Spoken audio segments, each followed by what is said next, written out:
আপুনি দেখিছেনে দমকলটো কোনোবাই মাৰি আছে মানুহে মৰাৰ নিচিনাকৈ দমকলটো মাৰি আছে আৰু আৰু পানীও ওলাইছে দমকলটোৰ পৰা আপুনি দেখিছেনে দেখি আছো মই সকলোবোৰ দেখি আছো কিন্তু দমকলটো ওচৰত দেখোন কোনো মানুহে নাই তেনেহলে দমকলটো কোনে মাৰি আছে দমকলটো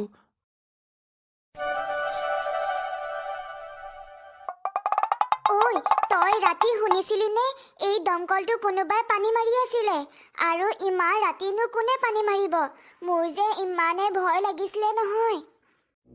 শুনিছিলো আমিও শুনিছিলো গোটেই ৰাতিটো আমি সাৰ পাই আছো অলপো হোৱা নাই আৰু ইমানে ভয় লাগিছে নহয় আমাৰ মানুহজনে আকৌ বাহিৰত ওলাই গৈ চাবলৈকে বিচাৰিছিল মইহে মানা কৰি ভিতৰতে ৰাখিলো নহলে ঠিকনা নাই ইমান ৰাতি ইমান পানী কাৰ দৰকাৰ হৈছিল মানুহে ইমান ৰাতি আহি দমকল কেতিয়াও নামাৰে এয়া নিশ্চয় ভূতৰে কাম হয় ভূত আহি ৰাতি দমকল মাৰি থাকে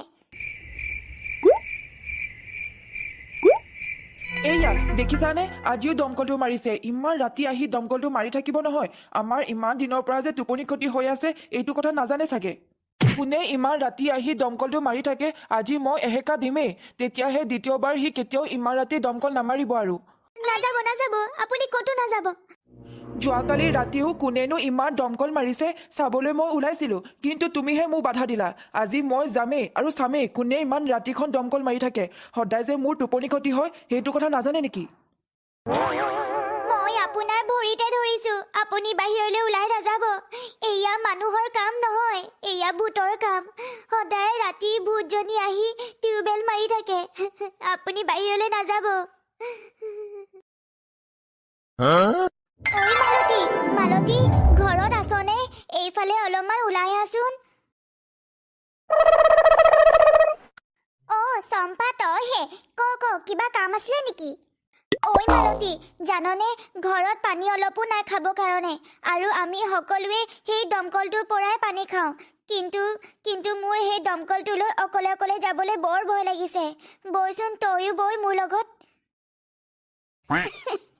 হয় নেকি ৰবি আমাৰো পানী আনিবলগীয়া আছে মই যাম বুলি ভাবিছিলোৱে তই আহিলি যদি ভালেই হ'ল বৈ আমি দুয়ো একেলগতে যাওঁ চম্পা মই তোক কৈছিলো নহয় ভূতৰ কথা সদায় ৰাতি ভূতয়ে এই দমকলটো মাৰি থাকে এয়া চাচোন ইয়াত তেজ পৰি আছে নিশ্চয় ভূতে চাগে ৰাতি কিবা জীৱ জন্তু খাইছিলে তই ঠিকেই কৈছ সদায় ৰাতি ইয়ালৈ মানুহ কেতিয়াও নাহে ইয়ালৈ ৰাতি ভূতে আহে চাগে জাননে মালতী যোৱাকালি গোটেই ৰাতি নুশুলো মানুহজনৰ ভৰিতে ধৰি থাকিলো মানুহজনে বাৰে বাহিৰলৈ ওলাই আহোঁ কৈ থাকে কোনেনো দমকলটো মাৰে এহেকা দিবৰ কাৰণে ওলাই আহোঁ কৈ আছিলে কিন্তু মই ভৰিত ধৰি ৰখাই থলো তাৰ পৰা আহিব নোৱাৰিলে যদি অহা হ'লে মোৰ মানুহজনকো খাই পেলালেহেঁতেন আপোনালোক দুয়োৰে কি হ'ল দমকলৰ ওচৰতে মন মাৰি ৰখি আছে যে এয়া চোৱা ইয়াত তেজ পৰি আছে সদায় ৰাতি 12টা বজাত এই দমকলটো এগৰাকী ভূতনী আহি মাৰি থাকে আমি নিজ চকুৰে দেখিছো ইয়ালৈ সদায় ভূতনী এগৰাকী আহি থাকে মই এখন গাঁৱলৈ নতুনকৈ বিয়া হৈ আহিছো কাৰণে আপোনালোকে মোৰ লগত ধেমালি কৰিছে মই গম পালো আপোনালোকে যে মিছা কথা কৈছে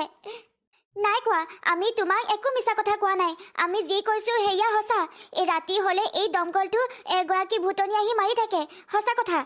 আপোনালোক গাঁৱত থাকে কাৰণে একো কথাই ভালকে নাজানে এতিয়া হৈছে বিজ্ঞানৰ যুগত ভূত প্ৰেত নামৰ একো বস্তুৱে নাথাকে ৰাতি হলে যে দমকলটো মাৰে সেয়া নিশ্চয় মানুহৰে কাম গাঁৱৰ বাকীকে ভয় খুৱাবৰ কাৰণে এনেকুৱা কৰে চাগে আমি তোমাৰ কথা একো বিশ্বাস নকৰো কাৰণ আমাৰ গাঁৱৰ সকলো মানুহ 8টা বজাতে খাই বৈ শুই থাকে যদি সকলো মানুহ শুইয়ে থাকে তেনেহলে ৰাতি 12টা বজাতনো কোনে দমকল মাৰি থাকে তুমিয়ে কোৱাচোন এয়া নিশ্চয় ভূতৰে কাম মানুহৰ কাম নহয় মা জানেনে গাঁৱত যে ভূত ওলাইছে বুলি সকলো মানুহে ভয়তে কঁপি আছে বাহিৰলৈ ওলাবলৈকে ভয় কৰে ৰাতি বোৱাৰী তাকেহে গাঁৱত বোলে ভূত ওলাইছে ৰাতি হলে ভূতে বোলে টিউবেল মাৰি পানী খায় মোৰ যে বৰ ভয় লাগে এই ভূতবোৰনো কিয় জানো ওলাই থাকে মাজে এতিয়ালৈকে 3জন মানুহক বোলে মাৰিলে ভূতজনীয়ে তুমিও বাহিৰলৈ বৰ ওলাই নাথাকিবা দেই মা, আপোনালোকে আজিৰ দিনতো ভূত প্ৰেত এইবোৰ আছে বুলি বিশ্বাস কৰেনে? এইবোৰ বুলি একো বস্তুৱে নাথাকে, মানুহে আপোনালোকক ভয় খুৱাইছে। বোৱাৰী, এইখন চহৰ নহয়, এইখন হৈছে গাঁও, আৰু আজিৰ দিনতো গাঁৱত ভূত ওলায়। তুমি তেনেকে নকবা, আমাৰ গাঁৱত সঁচাকে ভূত ওলাইছে। আপোনালোক সকলোৱে ভয় কৰি থাকে কাৰণে সেই দুষ্ট মানুহজন কিন্তু শক্তিশালী হৈ গৈ আছে। আপোনালোকক আৰু ভয় খুৱাব। আজিৰ পৰা আপোনালোকে ভয় নাখাব। আজি মই সেই দুষ্ট মানুহজনক হাতে লোটে ধৰা পেলামেই। বোৱাৰী, তুমি বাহিৰলৈ নাযাবা দেই, বাহিৰলৈ নাযাবা। মা, মোৰ একো